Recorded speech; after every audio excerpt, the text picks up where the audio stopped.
Student, आज हम लोग 4th सेम के सोशल स्टडीज के क्लास में हम लोग देखेंगे सामाजिक धार्मिक सुधार आंदोलन।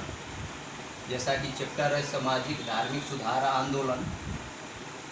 ये सबसे पहले ये जानिए कि सामाजिक धार्मिक सुधार आंदोलन क्यों होता है। ये इसलिए होता है कि हर काल में, चाहे आप देखे होंगे प्राचीन काल में, चाहे मध्यकाल में, चाहे आधुनिक काल में, मध्यकाल में भी देखे होंगे धार्मिक सुधार आंदोलन के लिए नानक, चाहे कबीर, ये लोग जो है आप लोगों को जो है कि ये धर्म सुधार की आवश्यकता क्यों पड़ती है। धर्म में सुधार की आवश्यकता इसलिए पड़ती है कि समाज में कुछ कुरीतियाँ उत्पन्न हो जाती हैं। जैसे वो कुरीतियाँ हैं क्या? ये कुरीतियाँ ऐसे होते हैं कि जैसे बड़े तबके के लोग होते हैं, जो उच्च वर्गीय लोग होते हैं, निम्न वर्ग के लोगों को जो है कि इतना जो है कि दबाने का प्रयास करते हैं, और ये दबाने के वजह से वे लोग धर्म परिवर्तन की तरफ अग्रसर होने लगते हैं।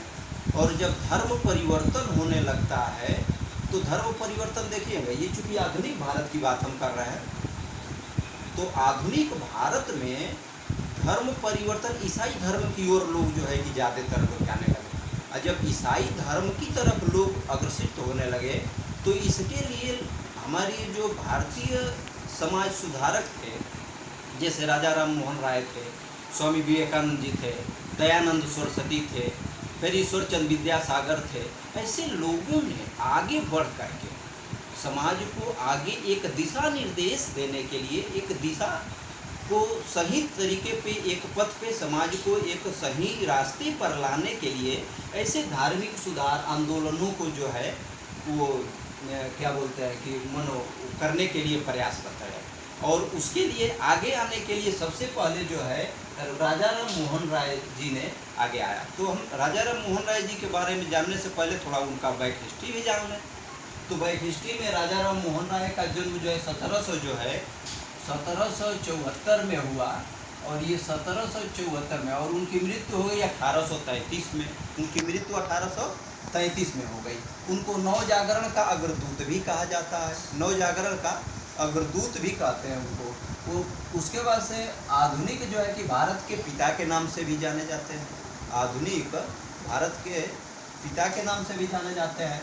पहला ग्रंथ उन्होंने फारसी में लिखा, पहला ग्रंथ उन्होंने फारसी में लिखा, वो है तुहाफत उल मुवाहिदीन, और इसे एकेश्वरवाद। जैसे क्या है, इसके पहले जो है बहुदेववाद था, बहुदेववाद को लोग मानते थे, और इस नाते जो है कि समाज में इतने देवताओं की उत्पत्ति हो गई थी, इस नाते राजा राम मोहन राय वगैरह कई भाषाओं के जानकार थे ये लोग। और जब ये कई भाषा जानते थे तो एक थोड़ा सा स्टेटस इन लोगों का ऊपर हो गया था।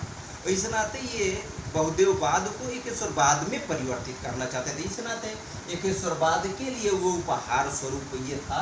और उसके बाद से फिर इन्होंने 1815 में आत्मीय सभा की स्थापना की, ये एक सभा। उसके बाद से फिर 1816 में वेदांत सोसाइटी की स्थापना करते हैं। फिर जो है कि 1820 में जो है कि प्रीसेप्ट्स ऑफ जीसस जो है कि एक पुस्तक की जो है कि रचना करते हैं। उसके बाद से 1823 में जॉन डिग्वी साहब के सहयोग से या प्रयास से ये पुस्तक भी प्रकाशित किया। और इस संस्थाओं का जो है कि जैसे कि ये आगे बताएंगे, ये इसकी स्थापना भी इन्होंने की है। उसमें सबसे महत्वपूर्ण भूमिका जॉन डिग्वी साहब की थी। दूसरी बात, फिर जो है कि इन्होंने जो है कि 1828 में ब्रह्म समाज, जो हिंदू धर्म में जो है सुधार लाने के लिए किया गया था, तो ब्रह्म सभा की स्थापना की 1828 में। वही ब्रह्म समाज है या ब्रह्म जो है कि सभा है। पहले ब्रह्म सभा की स्थापना हुई, उसके बाद से फिर जो 1817 में कलकत्ता में डेविड हेयर के सहयोग से हिंदू कॉलेज की स्थापना की। इन्होंने हिंदू कॉलेज की स्थापना की, 2 कॉलेज, और उसमें फिर 1825 में वेदांत कॉलेज की, 2 कॉलेजों की स्थापना की इन्होंने। एक चरण ये है, और ये जो है कि 25 में वेदांत सभा की स्थापना की है। ठीक आते हैं, अब आते हैं पत्रकारिता के विषय में। राजा राम मोहन राय जी पत्रकारिता के विषय में भी क्या सुधार करने का प्रयास किया उसके बारे में भी जानते हैं। इन्होंने 1821 में संवाद कौमुदी जो बंगला भाषा में थी, किस भाषा में थी? बंगला भाषा में थी, उसकी जो है कि इन्होंने रचना किया। उसके बाद से फिर 1822 में ब्रह्म जो है कि निकल मैगजीन सभा में, जो इंग्लिश में थी, ब्रह्म निकल मैगजीन जो निकाले, यो इंग्लिश में निकाले, वो ये दो चीज़ें थी, ये पत्रकारिता के विषय में। और फिर एक 22 में जो है मीरात उल अखबार फारसी में इन्होंने निकाला, मीरात उल अखबार जो है फारसी में निकाला। उसके बाद से फिर ये पत्रकारिता के क्षेत्र में ख़त्म हो गया। उसके बाद से इन्होंने ही सती प्रथा पर प्रतिबंध लगाया। राजा राम मोहन राय ने ही सती प्रथा पर प्रतिबंध लगाया 1829 में। उसके बाद से 1830 में अकबर द्वितीय ने इसे राजा की उपाधि दे दिया। अकबर द्वितीय ने इनको राजा की उपाधि दे दी। जब राजा की उपाधि दे दी तो इनको उसी समय ब्रिटेन भेजा, 1830 में ही ब्रिटेन भेजा। और प्रथम भारतीय जो थे समुद्र पार गए थे। आप लोगों को ये भी पता होगा उस समय जब ये चल रहा था, जो सामाजिक धार्मिक सुधार आंदोलन था, उस समय जो समुद्र पार जाता था उसको हम अछूत मानते थे। लेकिन ये कई भाषाओं के जानकार होने के वजह से इनको उससे भी कोई फर्क नहीं पड़ा। अछूत लोग कहें तो कहते रहें। दूसरी बात, अब देखिए, अब ये जब चले गए उसी समय 1833 में इंग्लैंड में ही ब्रिस्टल नामक जो है कि एक जगह है और वहीं पे इनकी मृत्यु हो गई।